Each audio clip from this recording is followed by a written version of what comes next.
Practical Anarchy, Guide to Self-Determination, Dickie Dredd. Part 88, Beyond Scarcity, Abundance and Limits. Scarcity has long been used as a justification for hierarchy, inequality and exploitation. States and markets insist that resources are too limited to meet everyone's needs, so competition, property rights and borders are presented as unavoidable. As earlier sections showed, this myth is deeply ingrained, yet often misleading. Historically, many societies lived by sharing and commons governance, and even today the planet produces enough food to feed everyone, yet hunger persists because of distribution, waste and profit priorities. Scarcity, then, is rarely material. It is manufactured, sustained by the hoarding of resources, the policing of access and the deliberate creation of artificial shortages to keep populations compliant. The psychology of scarcity, the pub test. Ask around in a UK pub, a workplace canteen or on a bus. You'll often hear a version of the same refrain. There are too many people in the world. We're running out of resources. Britain is full. This pub psychology is not simply an innocent mistake. It is the residue of decades of media narratives and political scapegoating. Newspapers and politicians repeat that migration is overwhelming, that pensions are unaffordable, that the NHS is collapsing because of too many patients. Rarely do they note that global population growth is already slowing, with stabilisation projected this century, or that the UK has unused housing, food waste on a massive scale, and an ageing population that actually needs younger migrants to sustain services. The fear that there's not enough to go around provides a simple story for complex problems, and that simplicity makes it stick. It's easier to blame neighbours, migrants or overpopulation than to interrogate how wealth is hoarded by elites. Scarcity psychology works because it speaks to everyday anxieties, rent rising, wages stagnant, services declining, and gives them a target. But as we argued earlier, the persistence of inequality is not the result of population pressure, it is a consequence of capitalist structures that concentrate wealth. Population, consumption and inequality. Global figures bear this out. The wealthiest 10% of the world's population are responsible for almost half of the carbon emissions, while the poorest half account for less than 10%. Problem is not absolute numbers of people, but patterns of consumption. Yet pub psychology reframes this imbalance as a numbers game, obscuring the truth that a small minority, largely in the global north, is consuming at levels far beyond planetary limits. Degrowth arguments show that reducing consumption in affluent economies, not cutting global population, is the real lever for sustainability. Borders, nationalism and the illusions of shortage. Nationalism intensifies the scarcity mindset. Even where resources exist, borders are policed as if they were natural barriers rather than political inventions. Free movement must be understood as a right, not a privilege. In an abundant world, denying people access because of where they were born is simply another mechanism of artificial scarcity. As long as nations hoard food, energy and medicines within militarised borders, the illusion of not enough will persist. Borders should be marks on maps, not walls or weapons. This point is crucial because pub psychology often slips seamlessly from too many people to too many immigrants. Yet immigration in the UK has repeatedly replenished the workforce, contributed to the NHS, revitalised food, music and culture, and supported the tax base. The idea that migrants drain resources is a manufactured story that disguises where the real drain lies: corporate profits, tax avoidance and elite capture of land and wealth. Energy abundance, renewable and beyond.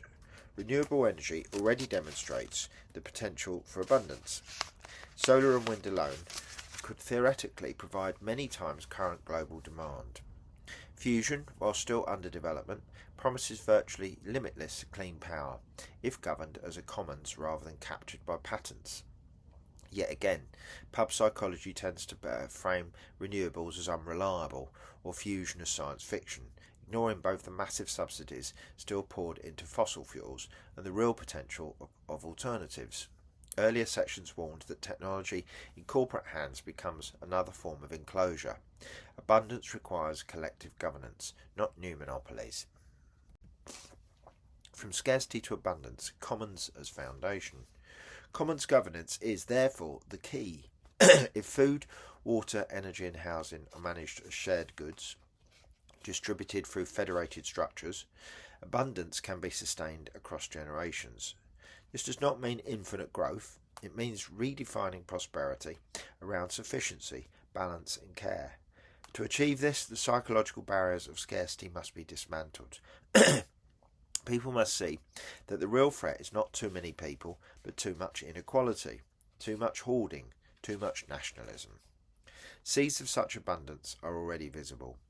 Mutual aid networks during disasters, transition towns and resource councils all show that cooperation, not competition, can sustain life. The task is to scale up these glimpses into a global framework, one that treats mobility as a right, planetary resources as a commons, and human creativity as the ultimate abundance. Case study: 3D printing additive manufacturing. Among the many technologies that promise to reshape production, 3D printing, or additive manufacturing, is one of the most intriguing.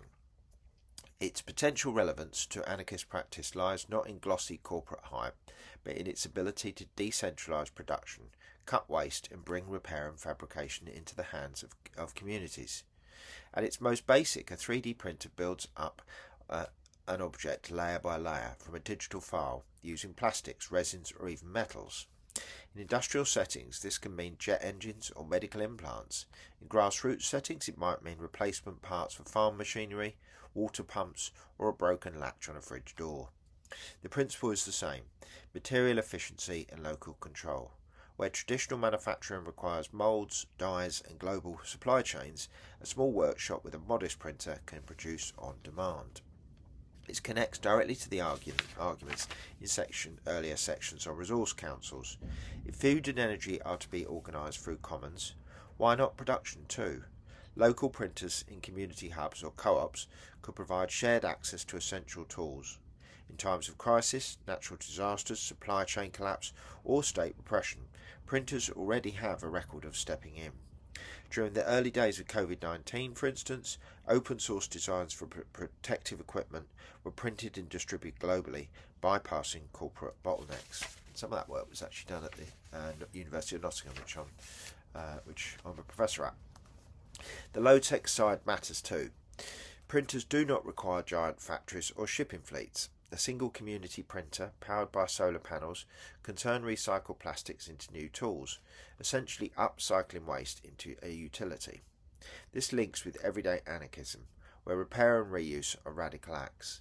Here, additive manufacturing simply extends that principle with digital files instead of hand tools.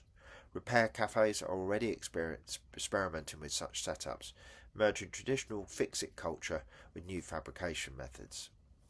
Yet we must be cautious.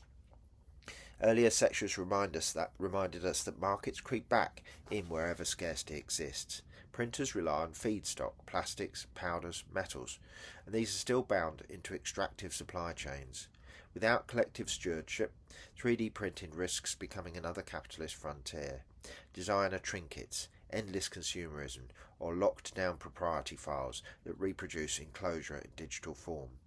Anarchist use of printers would, therefore, require common space licensing, open designs, and a focus on essentials rather than luxury. Globally, there are already glimpses of such practice.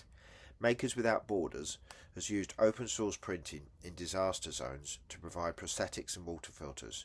In refugee camps, small 3D workshops have produced sanitary items and stove parts, saving lives while demonstrating resilience outside conventional markets. In Detroit, community labs have paired printers with scrap recycling to generate low-cost tools for urban farmers. These are not fantasies, they are working examples of how additive manufacturing can reinforce autonomy and solidarity. The temptation is to treat technology as saviour, but earlier sections showed that this is a trap. Printers are not a replacement for gardening, for bicycle repair, for sharing meals. They are an addition, one more piece in the toolkit of everyday anarchism. A resilient federation does not rely on fragile supply chains of polymers and circuit boards alone, but printers can reduce dependence on global giants and prolong the life of the objects we already own. Looking ahead, there are two possible trajectories. One is the corporate path, intellectual property walls, closed platforms, a flood of pointless products. The other is the commons path, open files, shared workshops, recycling streams, printers treated as community utilities. The first strengthens the system's anarchist critique. The second prefigures the world Chapter 10 aims to describe: decentralised, federated and resilient. As ever, the issue is not the tool but who controls it. Anarchists' use of 3D printing requires the same principles as food, energy and housing: local autonomy, federation for scale, ecological limits and commons governance. Done that way, printers become less about shiny prototypes and more about Colin Ward's The Seed Beneath the Snow. Modest, practical, rooted in daily life. In short, 3D printing is not the revolution, but used carefully, it can help sustain one.